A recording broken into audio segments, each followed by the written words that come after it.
I went and got a sperm count done. Did you? Because of you. Exclusively because of you. And how was it? First one, so I got a whole fucking story for you about Please tell me. I love this. I love to hear people's journeys. What size shoe are you, bro? That's a US 10. You double digits. All right. Yeah. That's a cute size right there. 10? All right. You're a big motherfucker to have a size 10. Yeah, well, look. You're a big guy. I don't know if that's a 10. Oh, no, bro. That's a 9. Actually, I wear a 10. I wear a 10, but these are a 9 because... I got to give me that camera. Stop fucking comparing. You've been here for 3 minutes and you're like fucking... Got a pair of Doc Martens up against my Crocs. You're going to tell me your sperm is way better than mine. Okay? I'm not. So... Wait, do you have shitty sperm too? Let me fucking... I've got a whole thing. I've got a whole thing. I got distracted by my wife's Crocs on you. I got a little intimidated. Look, this is my prophylactic, okay? This is my fucking... This is my protection. Well, if the sperm is bad, you don't even need it, bro. That's true. I can just wear the Croc. That's double protection. Yes. Anyway, so do a mail-in one. I do a mail-in sperm thing. Yeah. Have you ever seen how that works? So you put it in suspension. Done it all. Okay. Done it all. So when I did my mail-in, I was jerking off and in my room. While my wife was in the other room, she's like, "I'll give you a few minutes to do this," and I was like, "Okay." And I was like, "Can you?" And then she's like, "I don't know if I don't want to get any interruption or whatever."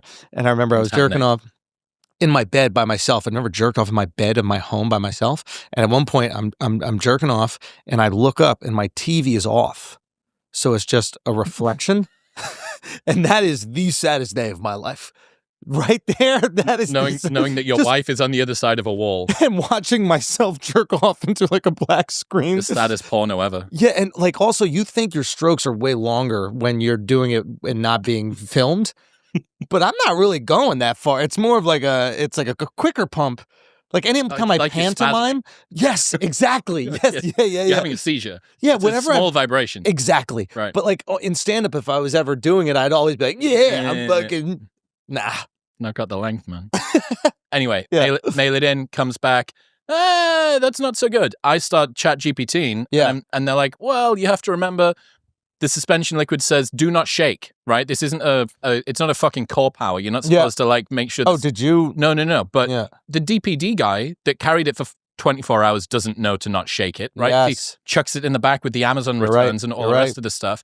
So anyway, then I go to Austin Urology. Yeah. In Austin. And it's way better, but still shitty. Varicocel. Oh yeah, of course. I got all that. Did you get your surgery? No, because I had it since I was young. Varicocel. Yeah. So explain what that is to people, so they don't know what it is. Varicocel is looks like someone threw up in your ball sack. It's a inefficiency of vasculature around the epididymis. So you should just, everybody listening should just compare how both of us talk about the world right there. Mm-hmm. You described exactly what it Somebody was. threw up in your ball sack. And I said, this is what it looks like. Yep. So your Between the two of us. Yeah, we got it. Perfect. Exactly. Yeah. Both ends of the IQ bell curve understood what's going on. It means that you're not circulating heat away. Actually, heat's the issue, right? Exactly. So your balls descend when it's hot, and then they ascend when it's cold, right? And this is why, you're freezing, your balls get all tight. And they're basically trying to like monitor the temperature of the ball sack so that your sperm doesn't die. And what some varicocele is you have some veins a lot of times that should be further up into your like basically stomach area, like groin area, and they just fall into your balls.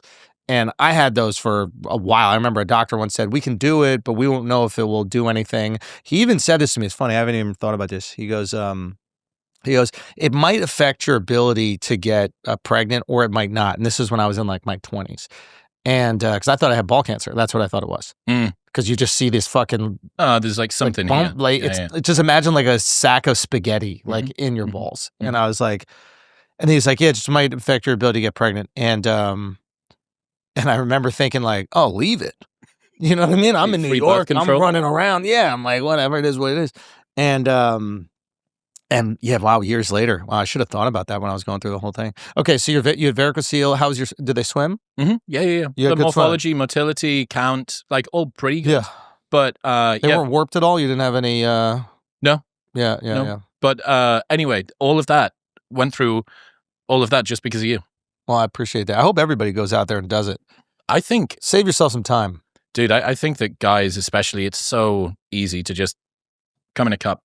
Yeah, it's also there's plastic and everything. Like they were finding what is the microplastics are in your balls, and like everybody's worried about drinking a Poland Spring because of the microplastics. And like my buddy told me, if a car in a city stops, like they just hit their brakes, the amount of microplastic that goes into the environment. Yeah, like drinking out of plastic shit is the equivalent of like not using a plastic straw to help the ocean. Like 90% of the fuck up in the ocean comes from the was it commercial fishing? You seen this where they just like leave the nets out there? Did you see that, doc? Which one? It's a documentary called I'm gonna forget the fucking name. It was like a pun, but they did the wrong pun. I wish we had another person in this room as a fucking researcher. Whatever, we can just get it wrong. We can just keep getting everything wrong. No. It was are they listening out there? Yeah. Do any of you guys know what it is? Sea something. Oh God. It was a Seaspiracy. Yes. Okay. Yeah. Okay. We don't need you. We don't need you, Jonathan. Go away. Yeah. And it's like, yeah, I don't want to correct people here, but it should have been conspiracy. Very good. Come to Andrew Schulz for your branding requirements. You know what I mean? Yeah. This is what we do over here. Yeah. Like New Tonic. Thank you. Yeah, it makes sense. I mean? You see? I was chastised for drinking New Tonic the second I sat down on this podcast. New Tonic. Chastise. Said anytime. Oh, wow. Guys, we need to clean the tops of the New Tonic before we put them on the podcast. Okay? I understand we're in a CIA bunker that USAID has been funding in Pakistan, that we're doing this podcast, but I need the top of the New Tonic cleaned. Can we get a shot of this? I think this is where Chris put his sample. That's about the right amount. The fucking difference in volume, dude. Oh, what? You warned me. The fucking sperm sample thing. Oh, yeah, it's brutal. It's like, it's so humbling. You know what's funny is when I first did it, I joke around in the special. There's one thing I didn't say in the special, but like, first of all, when I first got the results, your ego plays so much, and they were like, it wasn't that good. What I said to my wife was, she's like, yeah, we got the results and they weren't that good. And they were like, and some of them are like morphed. Like there's like an issue with not just swimming, but they were like shaped weird. And I dead serious said to my wife, I was like, well, maybe it was the force that they hit the cup. Like, you know, like it's a fucking car wreck. Straight velocity. Yeah, exactly. It was 9/11. Like, boom, just smacking into that cup. Yeah, somewhere can get banged trauma. Up. Exactly. Yeah. Exactly. But no. Dude, I hit up Huberman. I was like, what should I do? And him and a bunch of other doctors gave me all this, like... Put you in a group chat. Andrew's struggling, guys. It's like, whoa, hey, Andrew, just me and you, dude. He was really sweet. Actually. He gave me, like, a list of things to do. He gave me these pills I got to take. I started taking the pills. He's like... And the doctors I spoke to said the same thing. They're like, you got to ice your balls every single day. No more sauna, no more baths. No more sauna, no more baths. You got to wear baggy underwear so you can't wear, like, the tight ones. Stop smoking and stop drinking. I did that for 2 months. My sperm got worse. The doctor, like, literally goes... We've never seen this happen before.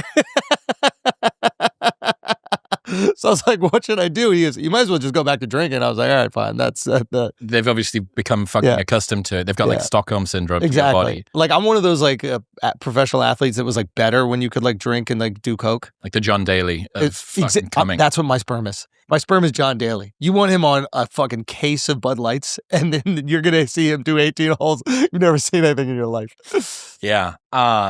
Dude, I genuinely think that it's one of the most like meaningful stand-ups I've ever seen. Oh, thank you, man. I think I watched it again in the car ride here, and I managed to not cry in the back of the car. That's cool. When the Uber driver was in front of me. Yeah. But I didn't manage to hold it together when you did it live. Oh, so I want to ask, how does it feel getting this personal on stage? You know, it's presumably one of the most difficult periods. By far the most difficult time in my life.